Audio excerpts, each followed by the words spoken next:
This is the gardener's library.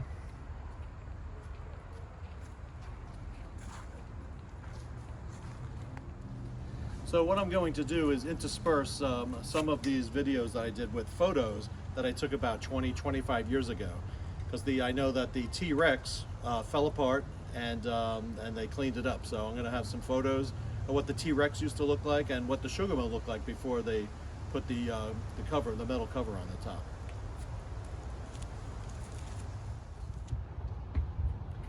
This is Dunlawton Sugar Mill Gardens. It's located in Port Orange, Florida. It's known for the Dunlawton Sugar Mill ruins, which was built by Sarah Anderson's sons, George and James, in about 1830.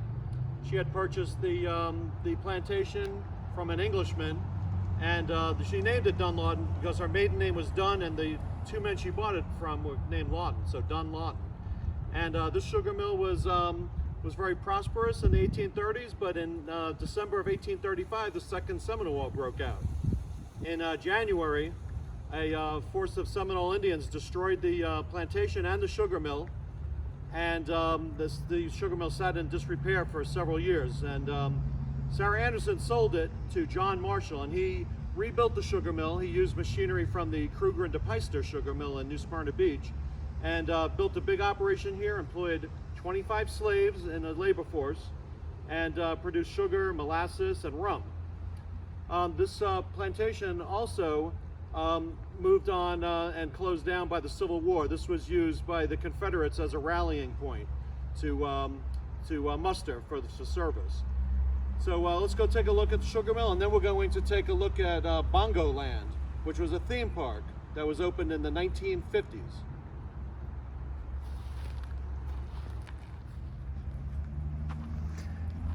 This discusses some of the history of the tourism of the site.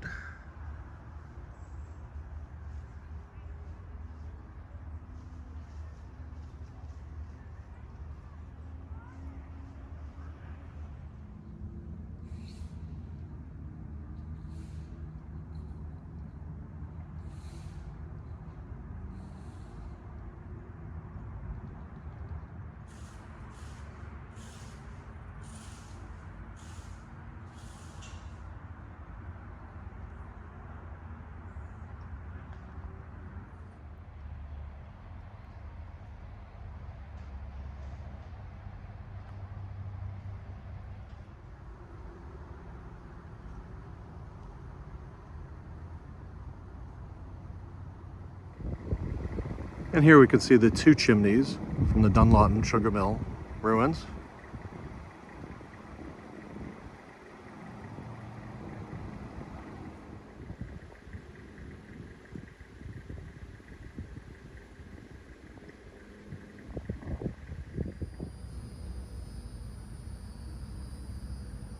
This is the tall chimney here at the sugar mill, still standing.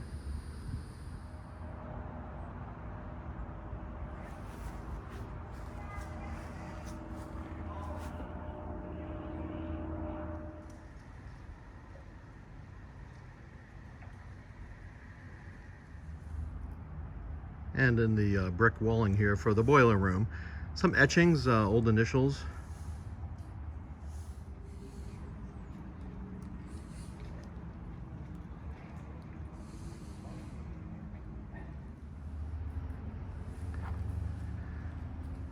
The Dunlawton Sugar Mill was built out of coquina rock, and they have a piece on display here.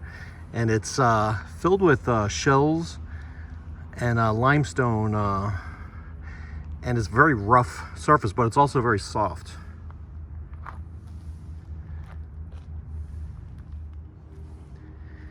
This is the layout of the sugar mill and describes the sugar making process. On the right, we're going to visit the engine room, and then from there we're going to see the boiling room. And then off to the far left is the purgery.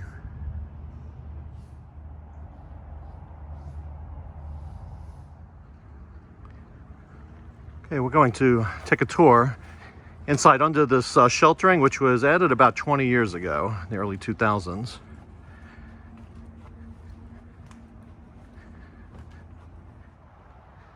This discusses the labor at the Dunlawton sugar mill. John Marshall used 25 black slaves to work on this sugar mill. It was an industrial operation.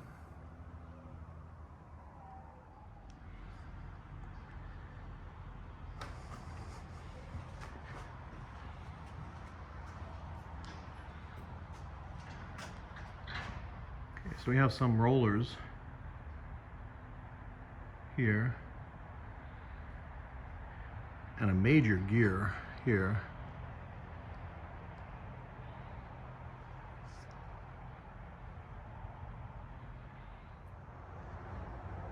This is the boiler room.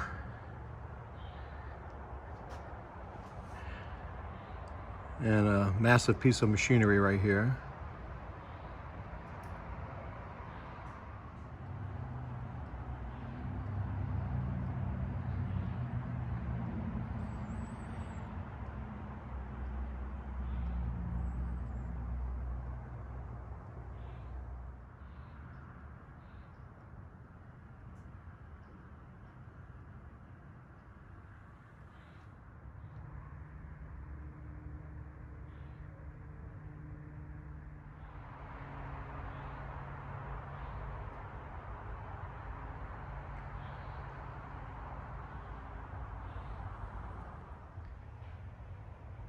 And this is likely the best preserved machinery for a sugar mill in Florida.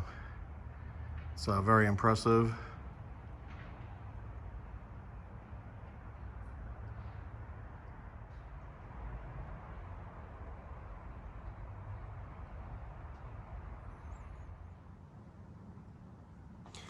A close-up view of the gears.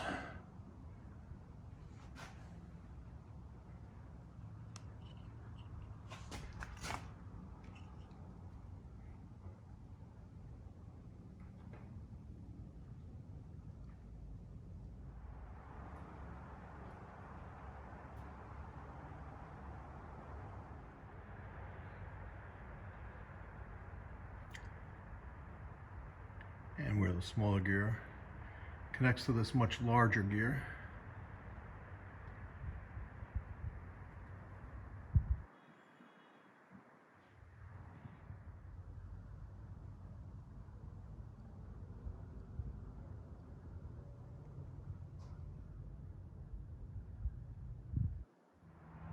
These are some pictures. The first one shows with the roof intact, and the second one with the roof collapsed. And this is the second sugar mill that was built after the Second Seminole War. And this metal roof is here to protect what's left of the machinery. This is a series of 4 vats that are in situ.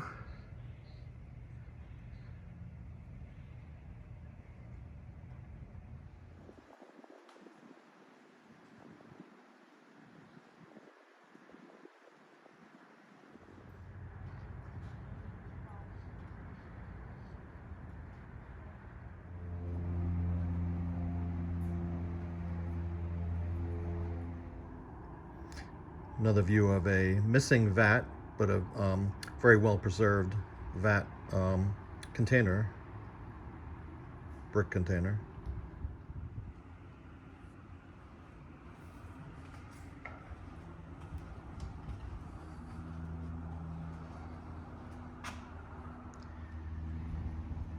This sign talks about how historians have discovered the history behind Dunlawton, and that includes historical documents as well as archaeological digs at the site. And this is what's called a Satan pipe, and this was found at Dunlawton. And another set of 3 vats on the east-facing side of the sugar mill, and then a dilapidated piece of equipment in our forefront. It's in the spot of where another vat would have been.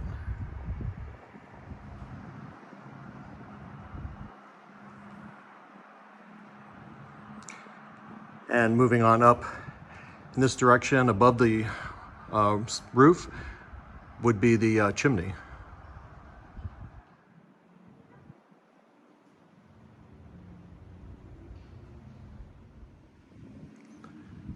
These are the 3 vats on the east side. And a very durable iron construction, but still chipped away on the edges. And next to this vat is a vat that has been destroyed down to the brickwork.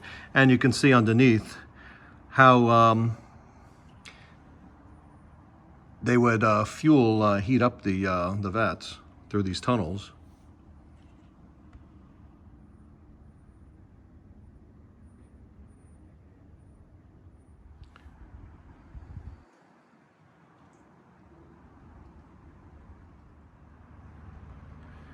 And 2 more vats sitting, not in their proper location, but on display. It's the largest collection of vats I've ever seen. It's well over 10.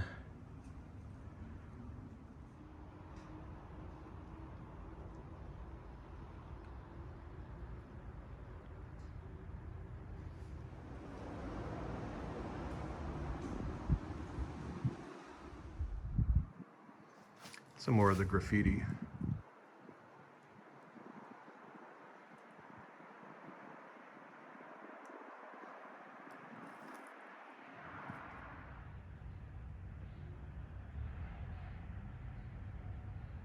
Little tunnel. And from the north side face of the mill, you can see the adjoining large building. Just the foundations remain.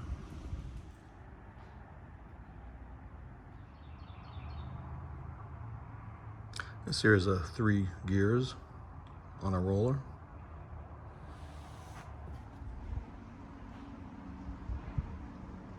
This is looking toward the machinery room. So the plantation was not very profitable for Marshall, and he did close it down and abandon it. His wife also died in childbirth.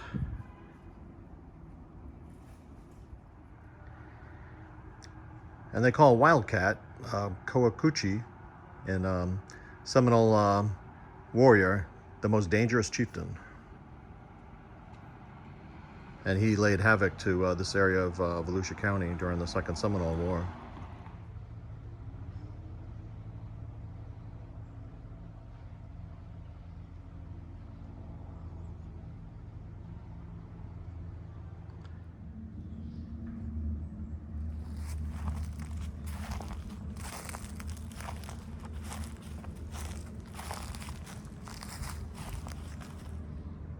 And some of the foundation ruins at the sugar mill ruin.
In January 1836, Imathala, also known as King Philip, led an attack on this sugar mill plantation in Dunlawton and destroyed it.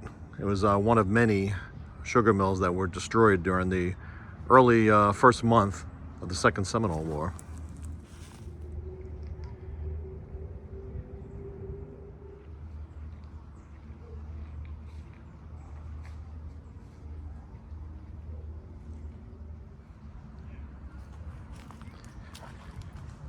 This is the Confederate oak. It's a live oak tree, and it's just massive. During the Civil War, Florida citizens would gather at this oak to form their militia.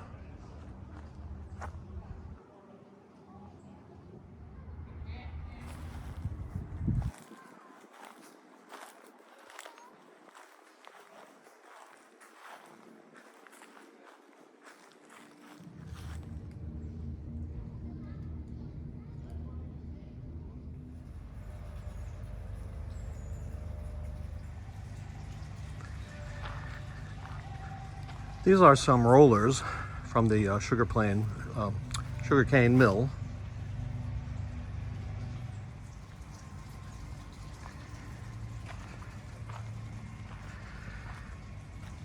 These are some rollers from the sugarcane mill.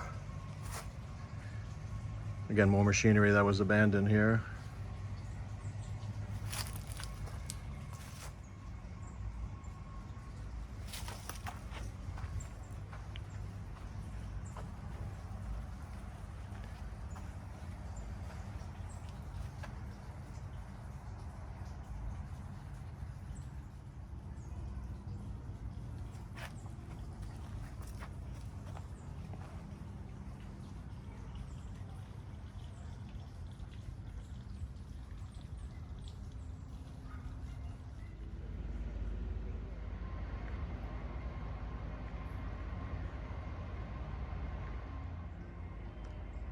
This is some machinery from the sugar mill that was abandoned on the property.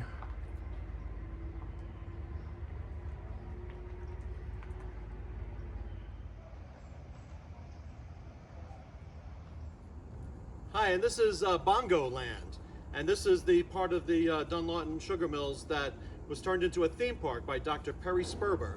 From 1948 to 1952, it featured several sculptures that were designed in the form of dinosaurs and Ice Age animals, and that include a Triceratops, a T-Rex, and a Stegosaurus.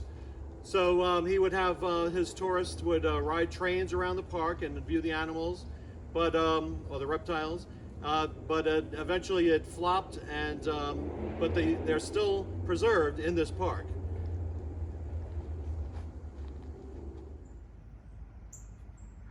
The animals were made by MD Manny Lawrence, the designer of these monsters.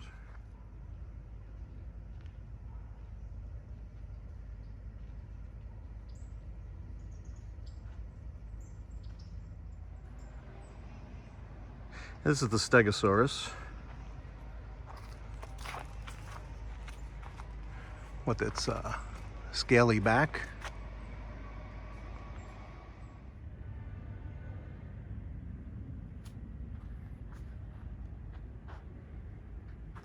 This is the Triceratops.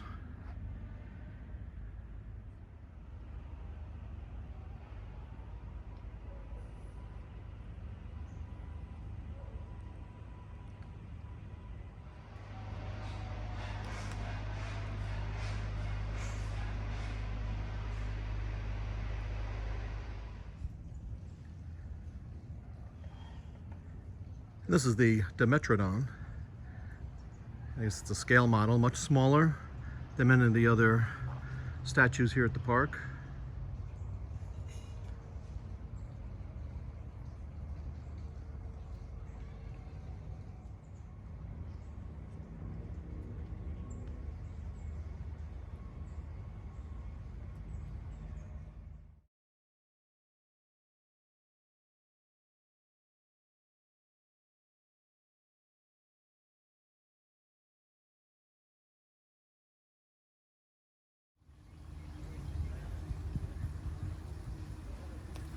So this is the giant ground sloth.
This is a little domain of gnomes and birdhouses.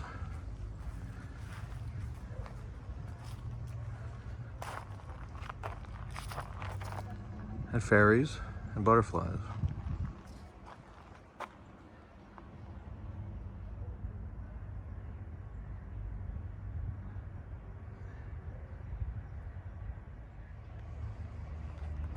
It's a tree stump converted into a gnome apartment complex with a balcony and a patio.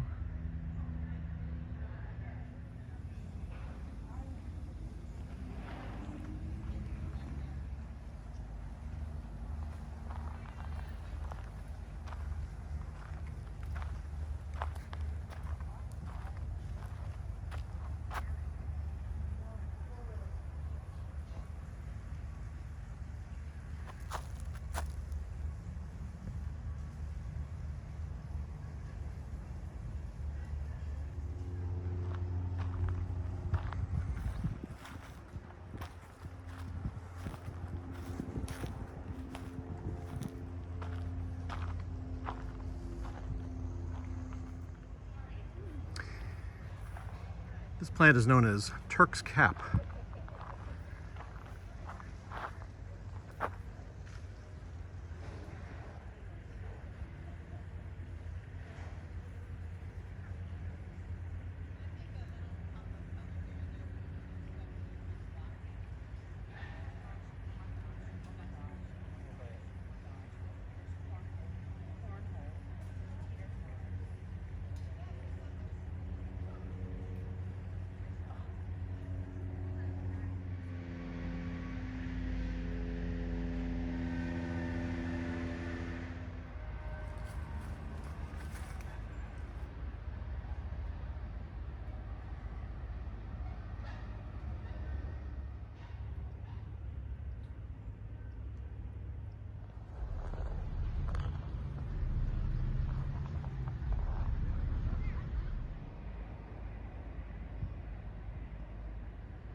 They're videographers.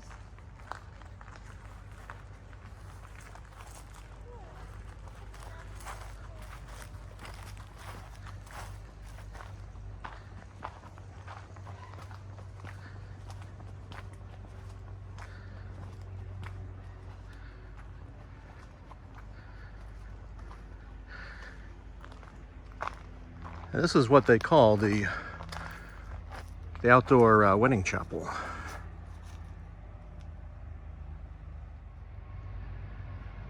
I do believe a wedding is scheduled for this afternoon.